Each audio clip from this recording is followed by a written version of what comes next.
안녕하세요. 저는 캐나다 온타리오에서 4년차 간호사로 일을 하고 있는 가보리입니다.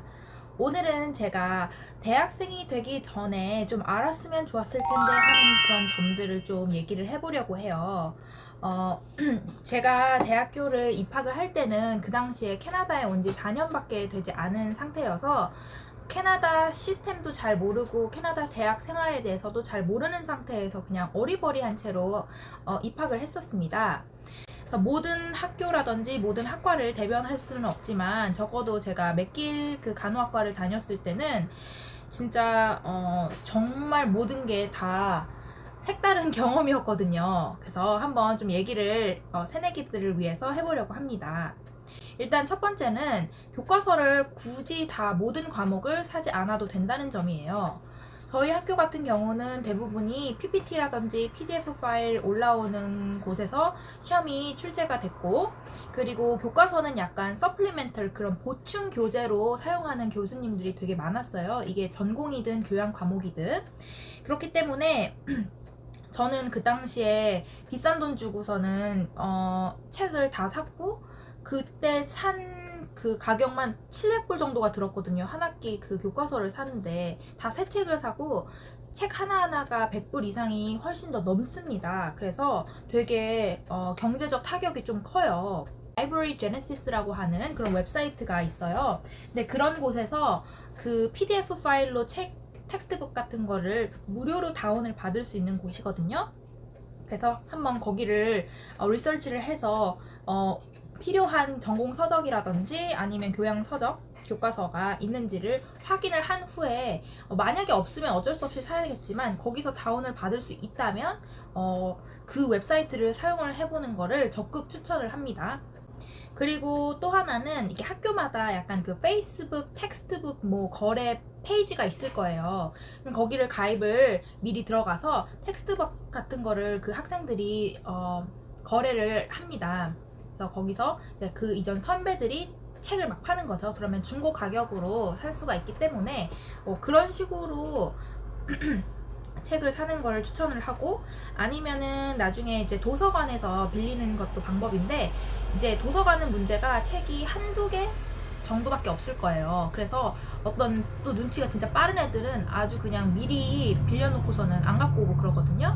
그렇기 때문에 도서관에서 빌리는 것도 방법이긴 한데 책을 찾기가 어렵다는 점, 그게 좀 가장 문제였고, 그렇지만 일단은 중고 서적을 이용하는 점, 그리고 라이브러리 제네시스를 이용하고 모든 과목에서 교과서가 다 필요한 건 아니니까 친한 친구가 있다면 같이 쉐어링을 하는 것도 방법이고, 그리고 이제 교수님들이 보통 얘기를 합니다. 교과서 이거 필수다 아니다 이런 식으로. 그래서 그걸 잘 들어보고서는 구매를 하는 게 진짜 좋을 것 같아요.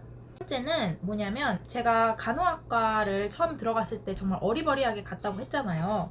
근데 만약에 이런 너싱 스튜던트를 위한 책이 사실 시중에 되게 잘 나와 있어요. 이렇게 아마존에서 조금 구글만 해더라도 너싱 스튜던트의 경험담이라든지 뭐 학생으로서의 challenges 막 이런 식으로 이런 약간 에세이 형식 그런 형태의 책이 많이 available 하더라고요. 그래서 그런 책들을 좀 읽고서는 갔었으면 좀 실습 같은 것도 좀 도움이 되지 않았을까. 그리고 학생으로서 좀 힘든 점 그런 것들을 엿볼 수 있으니까 그 책을 통해서, 그러면 약간 마음의 준비를 하고서는 학교 공부라든지 실습을 할 수 있었던 것 같아요. 그랬으면 더 좋았을 때라는 좀 아쉬운 마음이 듭니다.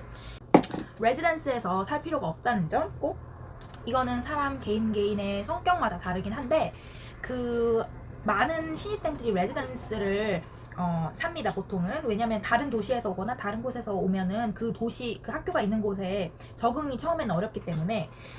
근데 레지던스의 문제점은 밀 플랜을 주로 포함을 시켜서 한 달에 되게 비싸게 내야 되는 경우가 되게 많거든요.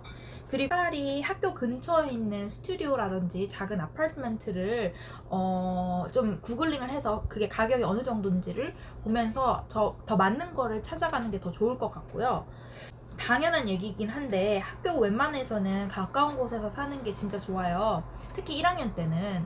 뭐 3학년이라든지 4학년은 좀 짬밥이 있으니까 학교에서 뭐 한두 정거장 정도 거리에서 살아도 일단은 그 지형을 잘 알기 때문에 편하고 렌트비도 절약하면서 살 수가 있겠지만 1학년은 조금 힘들 수도 있고, 그리고 저 같은 경우는 그 당시에 제가 정말 트라우마가 있었던 게 뭐였냐면, 그날이 파이널 이그잼이 있는 날인데 제가 엘리베이터에 갇힌 거예요. 그래서 아니 시험 보러 가야 되는데 그것도 파이널 이그잼인데, 그래서 10분 정도를 엘리베이터에 갇혔다가 꺼내져서 막 그 시험장으로 달려갔던 그런 기억이 있습니다. 그래서 진짜 별의별 일이 다 생겨났기 때문에 웬만해서는 진짜 학교 근처에서 사는 게 좋고, 그리고 시험 같은 거 보러 갈 때는 1시간 정도는 저는 미리 가 있는 편이에요. 그거를 한번 겪고 나서는 진짜 그때 너무 손에 땀이 나고, 진짜 다행히 10분 만에 꺼내져서 무사하게 시험을 볼 수 있었습니다.